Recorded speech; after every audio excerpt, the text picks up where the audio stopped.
Hi, I'm Sharon, and I'm filming this right now sitting by the Elbow River in southwest Alberta, just near Bray Creek.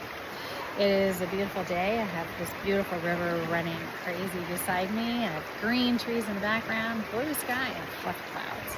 What else can you ask for, right? I'm doing this video because I feel that God's been telling me for a while that He wants me to share my stories. I don't know if they're just going to be for me, or if they're just supposed to be my friends, or if I'm supposed to share them with everybody. So I'm going to film them as if they're for everybody, and wherever they end up, they end up. A few months ago, God gave me this title. It's called Beauty from Ashes, and that's very appropriate when you think of my life. I came from an extremely traditional family, Christian family, growing up. So fire, brimstone, you make any mistakes, you're going to hell.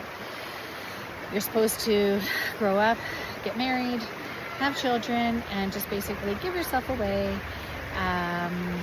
with no expectations for everyone else, making sure they're all okay, but you're not supposed to save anything for yourself. That's the way I was raised. I also, unfortunately, was victim to sexual abuse by two friends of the family. And when I shared that with someone I trusted, they told me I had to be quiet about it and not tell my parents because it could put their relationship with my parents in danger. So as a 7 to 9-year-old kid, I kept that to myself, believing that I was a really horrible person and probably deserved it and was probably going to go to hell. I don't know if that resonates with anybody, but that's kind of what I believed, which then made me a little more susceptible to the marriage I ended up with for 25 years.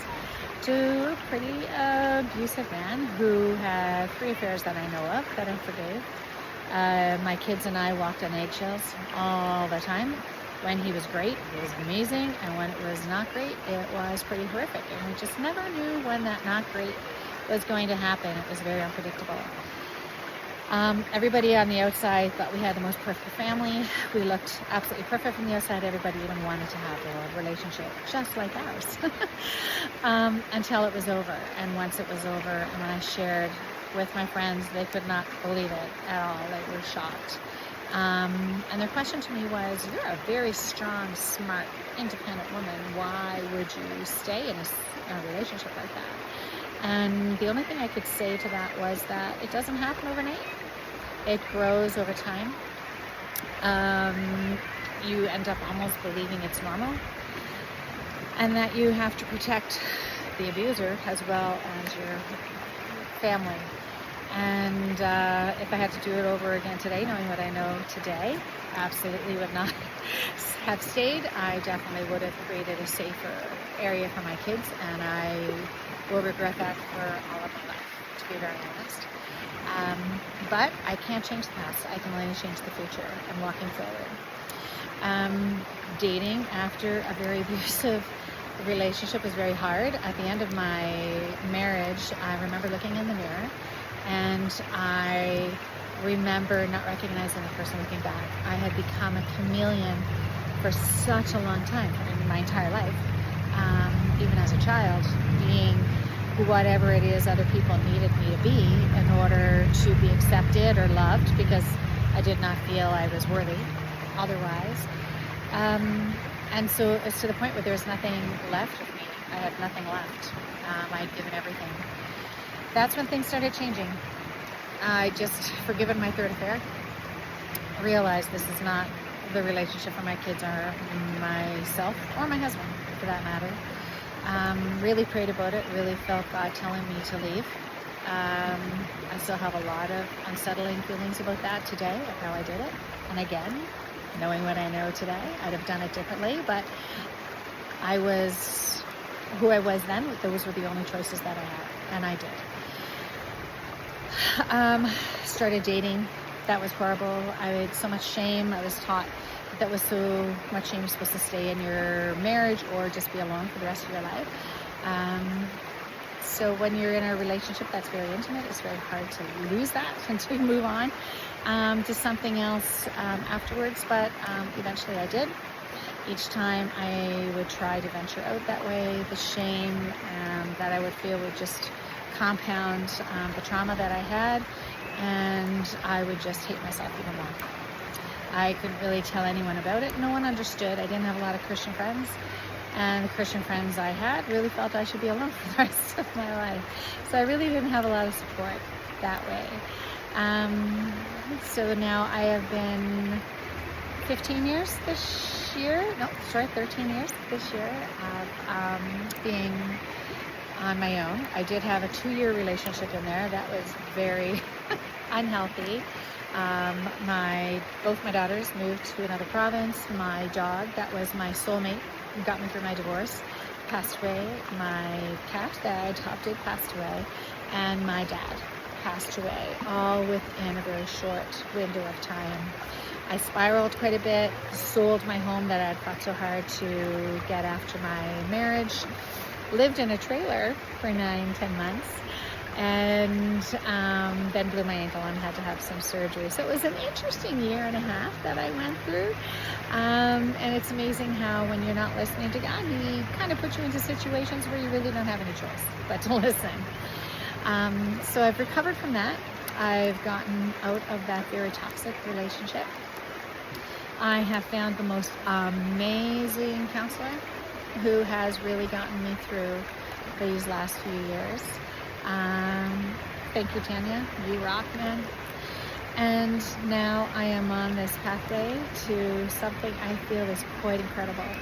And I know that God is calling me to share my journey. And so not so much that people can learn from it, or maybe there are other people out there who feel they're alone in their journey and they feel that no one would understand, that if they wanted to share what they're going through, that people would reject them or not understand, or would feel that they were just not who. It's really hard to share who you are with other people who know you in a certain way, and to actually, if you're just hiding pieces of yourself and being a chameleon in your own way, then I invite you to maybe connect with me and we can just kind of share. Sometimes we just need to have someone listen, someone present, someone who's non-judgmental, open heart, open mind, open spirit. And that's, I feel, what God is telling me to do here, to share my stories so that other people that are going through it and don't have the people that in their circle that they can share with, to have someone to listen where they don't feel like they're alone, an alien, broken. Also, since COVID, I find it so hard for us to have community. So I'm just thinking that God's also saying that we need to have a community of women who are just friends, listening to each other,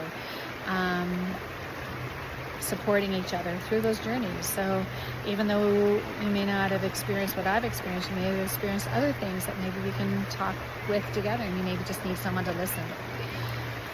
I am not a counselor. I'm not saying I'm going to give you any counseling, but I'm saying I have been blessed with an amazing gift of discernment where God can allow me to hear someone's story and kind of point out some things that maybe they didn't understand or didn't see themselves.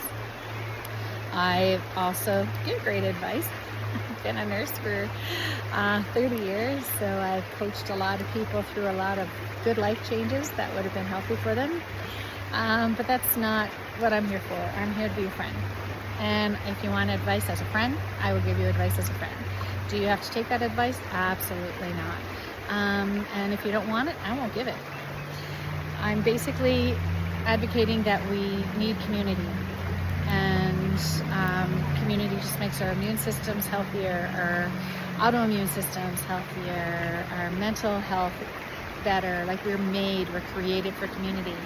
So I'm saying what Beauty from Ashes is going to be. It's going to be a group. I'm going to set up some chat rooms, and maybe as individuals or groups, we just come together. Some people who just want a friend, who want to connect, who for some reason, if they are unable to get out of the house due to mental health, physical health, or financial health, they just don't have the means, I can come and sometimes sit by a river, sometimes go into the mountains, allow you to experience a little bit of nature through me, but also just to talk, just to listen. And I'm offering to be that. So if this resonates with you, if this is something that you've been looking for, or you've just felt that you want someone to talk to be a friend, DM me, and maybe we can have a bit of a conversation. Maybe we'll create a relationship. Maybe we'll create a group. I don't know. I have no idea where God's taking me, what He's planning with this. All I know is He wants me to share my stories, whether they're for me, my family, my friends, or for everyone. I have no idea, but we're going to start here. So I hope you have an amazing day. Thank you for sharing the river and the nature with me today, and I hope you have an amazing one. Bye for now, and God bless.